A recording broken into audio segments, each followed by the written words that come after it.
नमस्कार. श्री स्वामी समर्थ. गाडी, बंगला, पैसा मिळाला म्हणजे स्वामी कृपा झाली का? तर स्वामी कृपा काय असते?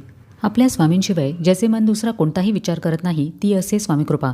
कारण स्वामीच अशा व्यक्तीचे कर्ता आणि करविता झालेले असतात. स्वामींच्या सेवेने आपल्यात सकारात्मक बदल घडतात. आपण परोपकारी बनतो. आळस सोडून कष्ट करू लागतो. आयुष्यामध्ये काहीतरी करण्याची जिद्द आपल्यामध्ये येते. ती असते स्वामी कृपा.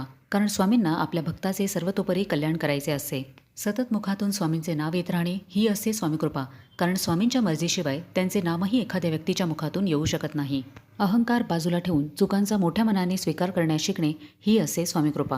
आयुष्यातील कठीण काळामध्ये कशी हिंमत ठेवायची आणि पुढे जायचे हे भक्त शिकला तर ती असे स्वामी कृपा. कारण स्वामी आपल्या भक्तांमध्ये सर्व परिस्थितीला सामोरे जाण्याची पात्रता आणतात. त्यामुळे भौतिक सुखांमध्ये न अडकता स्वामी कृपा प्राप्त करण्यासाठी सतत स्वामींचे नामस्मरण करा, स्वामींची सेवा करा, सेवेकरी घडवा. श्री स्वामी समर्थ.